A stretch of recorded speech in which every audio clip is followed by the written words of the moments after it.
Hi friends. So let's begin. First of all, I'll introduce myself. My name is Rahul Jain. I am graduated in BTech Electrical and Electronics Engineering in 2014 and qualified the prelims paper of Supreme Court of India as an assistant. I had a 1 year of teaching experience as a home tutor to the students of class 6 to 10 and taught almost all boards, state board, ICSE, CBSE. ठीक है, preferably all subjects, science, English, history, geography, Hindi, etc. So let's begin without much delay.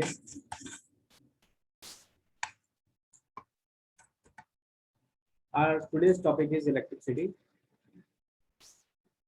So it is a very vast topic. It is very difficult for me to summarize into few presentations, few slides. So let's begin without any further delay. In this photo, जिनकी आप ये photo देख पा रहे हैं, ये है Benjamin Franklin. इनको श्रेय दिया जाता है इलेक्ट्रिसिटी को डिस्कवर करने का.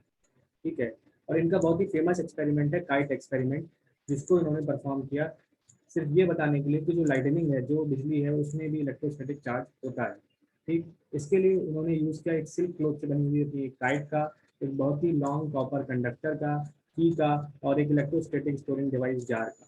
ठीक है, इसको परफॉर्म करते वक्त इन्होंने जैसे ही लाइटनिंग इनके कॉपर कंडक्टर के वायर से आके टकराती है, ठीक है, तो इनके हाथ में हल्का सा शॉक फील होता है तथा जो इनकी की है वो इलेक्ट्रीफाइड हो जाती है और इससे एक कॉपर कंडक्टर जुड़ा हुआ था जार की तरफ. ठीक है, तो जो जो चार्ज है तो की से होते हुए जार की तरफ फ्लो कर जाता है और उसमें स्टोर हो जाता है. इससे ये लोगों को ये प्रूव कर पाते हैं कि देखिए जो लाइटनिंग है उसमें भी चार्ज होता है.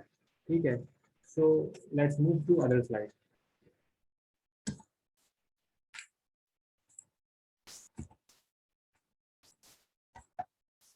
So these are the following questions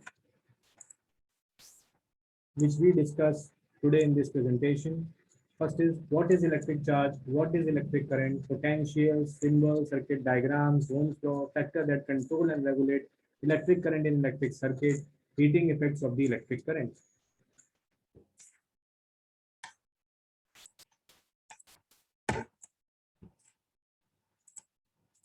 What is electric charge? Electric charge is nothing but it is the basic property of a matter. ये मैटर की बेसिक प्रॉपर्टी होती है. ये आपको सब जगह हर जगह इसकी एग्जिस्टेंस है.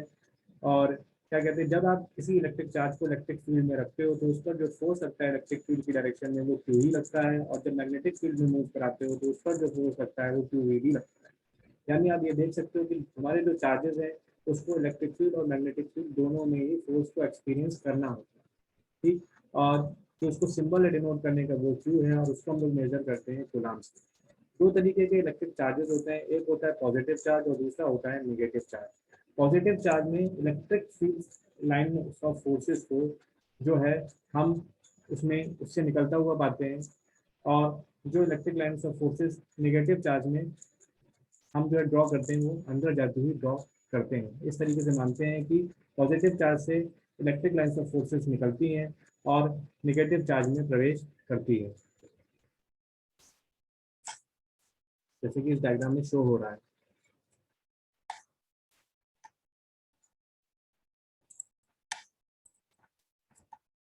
What is electric current? So the electric current is nothing but the flow of electric charge. Charge के फ्लो को सर्किट में इलेक्ट्रिक करंट कह दिया जाता है. और क्या कहते, और सबसे इम्पोर्टेंट चीज़ है ये स्केलर क्वांटिटी है, इरिस्पेक्टिव ऑफ डायरेक्शन. इसको हम आई सिंबल से डिनोट करते हैं और एम्पियर में इसको नापते हैं. आप इस डायग्राम में देख पा रहे होंगे कि एक बैटरी से एक वायर जुड़ा हुआ है, और ये जो वायर है इसमें से इलेक्ट्रिक करंट का जो फ्लो हो रहा है वो इस इलेक्ट्रॉन की डायरेक्शन के अपोजिट माना जाता है. जो फ्लो इस डायरेक्शन में इस डायग्राम में दिखाया गया है.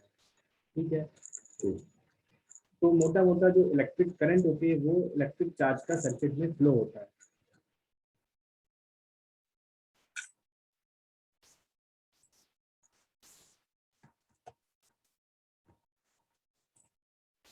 इलेक्ट्रिक पोटेंशियल और पोटेंशियल डिफरेंस. ठीक, हम इसको पोटेंशियल ड्रॉप भी कह देते हैं, पोटेंशियल डिफरेंस भी कह देते हैं, इलेक्ट्रोस्टैटिक पोटेंशियल भी कह देते हैं. इसका जो फॉर्मूला होता है V is to W upon Q होता है। तो क्यों होता है मैं आपको बताता हूँ। असल में क्या होता है कि जब हम इसकी डेफिनेशन को इस तरीके से डिफाइन करते हैं कि एक कूलाम के टेस्ट चार्ज को जब हमें पूरी सर्किट में मूव कराना होता है तो उस चार्ज को हम जितनी एनर्जी देते हैं, ठीक है, वही उस सर्किट में मूव करने वाले उस चार्ज का पोटेंशियल डिफरेंस होता है या पोटेंशियल होता है। ठीक है, अब मान लीजिए अगर मुझे इस सर्किट में जो मेरा, अगर मान लीजिए 1 कूलम का चार्ज P पॉइंट पे रखा है और उसको मुझे मूव कराते कराते Q पॉइंट पर लेके जाना है, ठीक, तो जो एनर्जी मुझे इसको देनी होगी, इस 1 कूलम के चार्ज को देनी होगी, it is always equal to the potential difference between these two points P and Q, Vp minus Vq।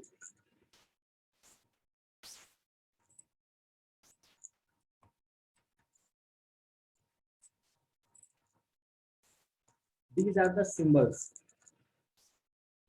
which we use in electric circuit. Like first symbol is electric cell symbol, second is the battery, combination of electric cells, right? Open switch, close switch, joint, resistor, ammeter, इसको हम हमेशा series में connect करते हैं। Volt meter को हमेशा circuit में parallel में कनेक्ट किया जाता है वोल्टेज नापने के लिए, एमीटर को करंट नापने के लिए यूज किया जाता है।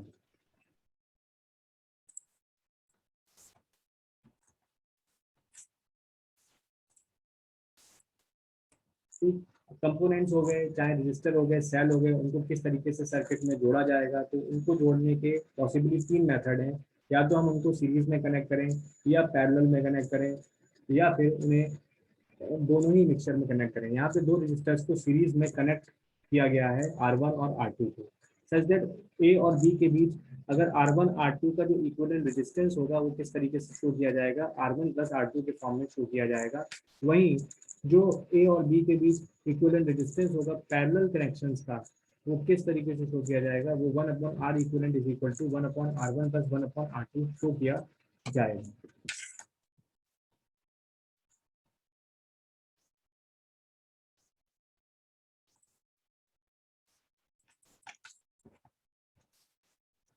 So comes to the activity number 1.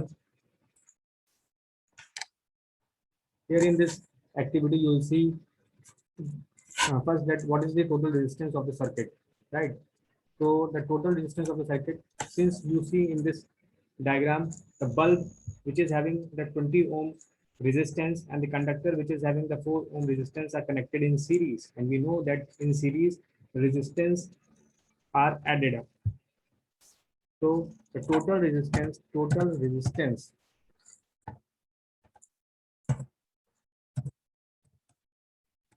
always equal to 20 plus 4, that is equal to 24 ohm. This total resistance is always equal to 24 ohm. Now, what is the current flowing through the circuit? So according to Ohm's law, Ohm's law, according to Ohm's law, अगर आप देखेंगे तो हम बोल सकते हैं V upon R is nothing but current.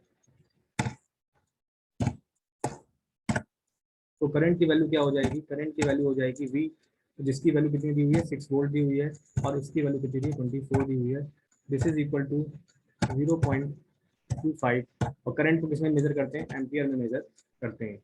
ठीक है, now potential difference across the electric lamp and conductor. तो potential difference across the lamp, ठीक है, लैंप के अक्रॉस पोटेंशियल डिफरेंस कितना हो जाएगा। तो potential difference across the lamp, तो लैंप का रेजिस्टेंस कितना है 20 है, और करंट कितनी दी हुई है हमें, करंट दी हुई है 0.25, it is always equal to कितना 5 volt. And the potential difference across conductor कितना है, potential difference across conductor is 6 volt minus 5 volt, this is equal to 1 volt. Because here in this diagram you will see ये 6 volt की battery थी और इसमें 5 volt का potential drop आ चुका है। तो अब जो बचा हुआ 1 वोल्ट का पोटेंशियल ड्रॉप है वो इसी 4 ओम के रेजिस्टर के अक्रॉस होगा। ठीक है, वो to the other slide.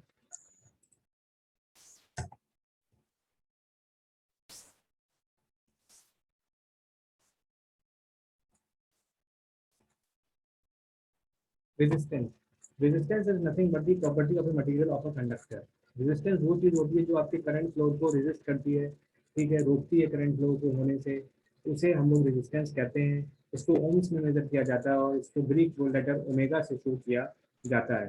You will see in this diagram, this is the symbol of our resistance. Now comes to Ohm's law. Ohm's law is nothing but the relationship between the voltage and current of a circuit.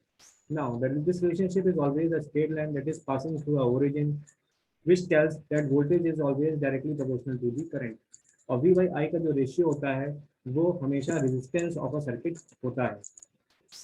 The formula for this is R is equals to V by I.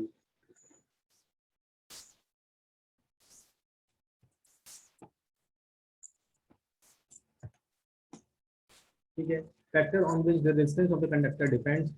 So there are majorly 3 factors on which the resistance of the conductor depends. First is the length of the conductor, second the cross sectional area of the conductor.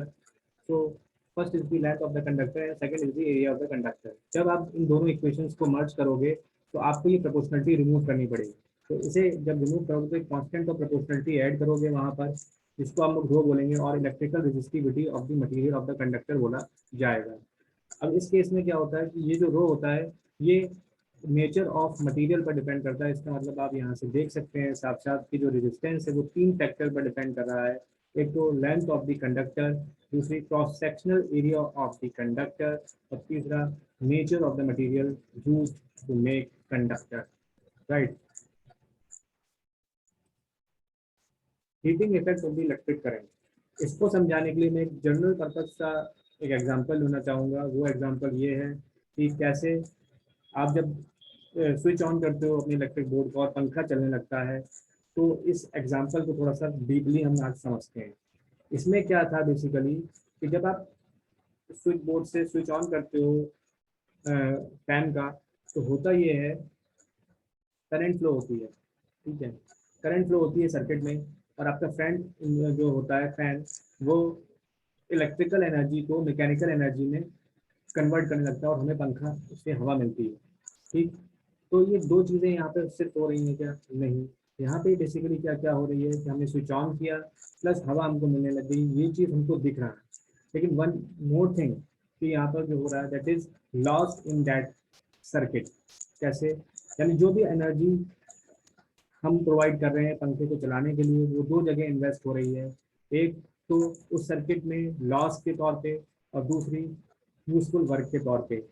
इसी चीज़ को, इसी energy को जब हम unit time में calculate करते हैं तो उसको पावर कह देते हैं, ठीक है। तो formula for the power is V Q by T.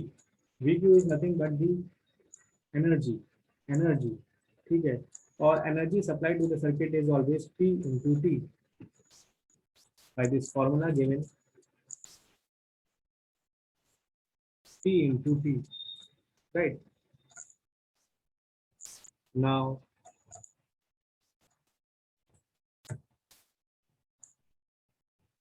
you see the energy dissipated in the resistor is given by the formula H is equals to VI into T। Ohm's law हम जानते हैं कि V is equal to I R होता है। इन दोनों ही equation को मर्ज करने पर हम वेरियस इक्वेशंस को फॉर्म कर सकते हैं, जैसे आई स्क्वायर आर टी और V square by R into T, ठीक।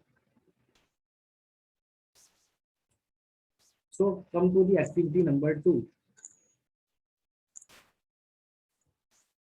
Here in this question you will see कि कोई रेफ्रिजरेटर है, इलेक्ट्रिक रेफ्रिजरेटर, जो कि 400 वाट की पावर को कंज्यूम कर रहा है और वो 8 घंटे प्रतिदिन चलता है। तो उसको जो एनर्जी वो ले रहा है 30 दिन में, उसमें से 1 किलोवाट प्रति घंटे की जो कॉस्ट है वो 3 है। तो 30 दिन के लिए उसे कितनी कॉस्ट को देना होगा अपने रेफ्रिजरेटर को चलाने के लिए, ठीक है, ये क्वेश्चन है। तो क्वेश्चन में ये साफ साफ क्लियर किया हुआ है। अब यहाँ पर हम समझते हैं कि जो 400 वाट है वो क्या है, बेसिकली 400 वाट पावर है, यानी 1 घंटे में कितनी पावर कंज्यूम हो रही है, 400 वाट पावर कंज्यूम हो रही है 1 घंटे में। तो 400 वाट पावर 1 घंटे में कंज्यूम हो रही है, 400 वाट। ठीक। लेकिन जो रेफ्रिजरेटर है वो 8 घंटे चल रहा है एक दिन में, तो 8 घंटे चल रहा है एक दिन में, तो इंटू 8 आर डे। ठीक। अब ये एक दिन में है, लेकिन ठीक, अब अगर आप बात करते हो कि पावर जो कंज्यूम हो रही है, पावर जो कंज्यूम हो रही है वो 30 दिन के हिसाब से, पावर कंज्यूम इन 30 डेज क्या होगी?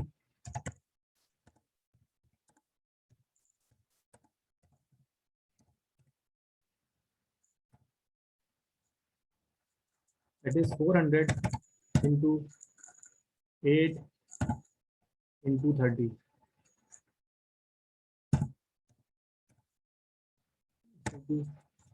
9600 kilo watt hour, right. Cost क्या होगी for 30 days? Cost for 30 days,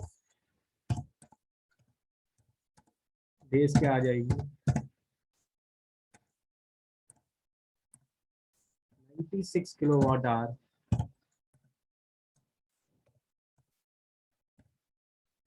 into,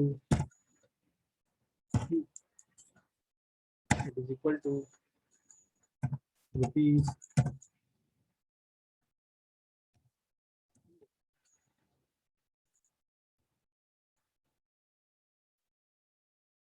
So this is all for today's session. Thank you very much for watching.